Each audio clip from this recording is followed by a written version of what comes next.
কেন বলো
রাধার অলি তারে ভুলাই চন্দ্র বলি জয় কৃষ্ণ রাধার অলি তারে ভুলাই চন্দ্র বলি দুঃখের কথা কি আর বলি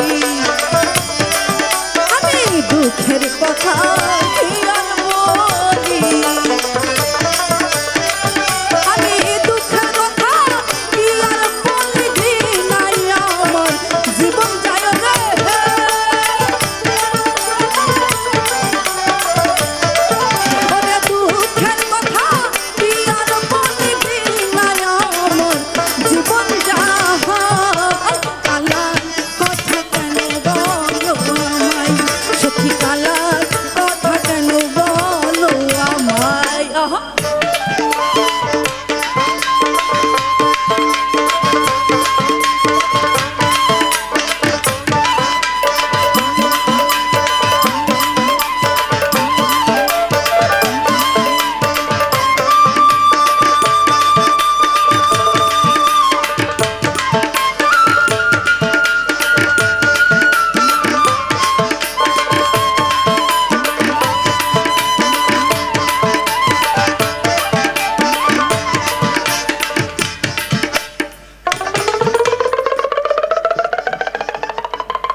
রাধাকে ভুলাতে তোমার এই যে আমি আগেই বলেছি কিছু মানুষের কিছু গুণ থাকে তাই না অনেক মানুষ আছে তাদের ভাষা এত মিষ্টি যে কেউ মোহিত হয়ে যায় ঠিক আগুনে পানি দিলে যেমন আগুন নিভে যায় কিছু মানুষের গুণ আছে তেমন। তো এই বিন্দে ছিলেন সেই প্রকৃতির।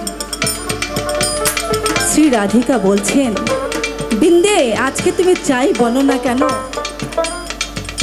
এই মনে যে কষ্ট, তোমার এই মুখের কথায় আমারই আগুন নিভবে না। তুমি অন্য জায়গায় যাই করো না কেন, এই বিরহ কষ্ট তুমি কোনোভাবেই নেভাতে পারবে না। কারণ যে কৃষ্ণ ও রাধার অলি, তারে ভুলায় চন্দ্রা বলি। তো আমার কৃষ্ণ যদি আমাকে ভালোই বাসবে, তো অন্য নারীর কাছে কিভাবে যেতে পারে? তাই নয় কি? আসলে পৃথিবীতে নারীরা এমন যে ভালোবাসার ভাগ কোনো নারীকে দিতে পারে না, এটা পূর্ব থেকেই হয়ে আসছে। তো সেই জায়গা থেকে রাধিকা বিন্দেকে বলছে, তুমি বিন্দে নামতে ধরো, জলে আগুন দিতে পারো। আজ রাধাকে ভুলাতে তোমার এবার বুঝি কঠিন হয়। তুমি যাই করো না কেন, আমাকে তুমি ভুলাতে পারবে না। সেই জায়গা থেকে লালু সাজি বলেছেন,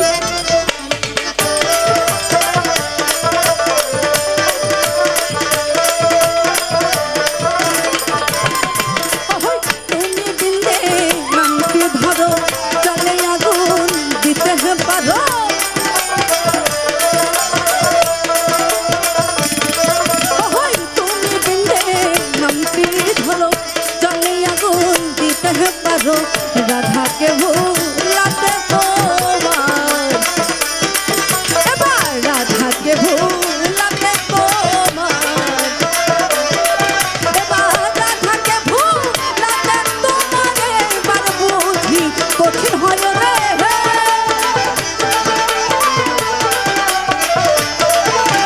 রাধাকে ভুলাতে তোমার এবার বুঝি কঠিন হয়।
এখানে খুব মজার একটি কথা আছে। ব্যঞ্জন শব্দের অর্থ আমরা সকলেই জানি, তরকারি।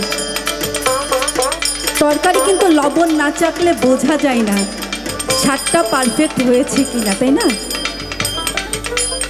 তো এখানে রাধিকা বলছেন যে পুরুষের স্বভাব লবণ চাখার মতো, এই প্রতিটা বাড়িতে গিয়ে গিয়ে প্রতিটা নারীর কাছে সে প্রেম নিবেদন করে, সকলের অলি হতে চায়। তো ওনার স্বভাব হয়ে গেছে তরকারিতে লবণ চাকার মতো। যে তরকারি রান্না করুক না কেন লবণ চাকতে হবে। তাই তো বলছি, সতেজ হাঁড়ি ব্যঞ্জন চাখা, রায় বলে ধিক তারে দেখা, লালন বলে ওহে বাঁকা, সোজা করো মনের দ্বার। তো যাই বলো না কেন, এই যে মান করেছি, এই মান সহজেই ভাঙবে না। যে পুরুষের চরিত্রেই সমস্যা, তাকে কিভাবে ক্ষমা করা যায়? সেই জায়গা থেকে রাধারানী বলছেন,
সখী কালার কথা কেন বলো আমায়, ওই কালার কথা কেন বলো আমায়, ওই কালার কথা কেন বলো আমায়, সখী কালার কথা কেন বলো আমায়, ওই কালার কথা কেন বলো আমায়, ওই কালার কথা কেন বলো।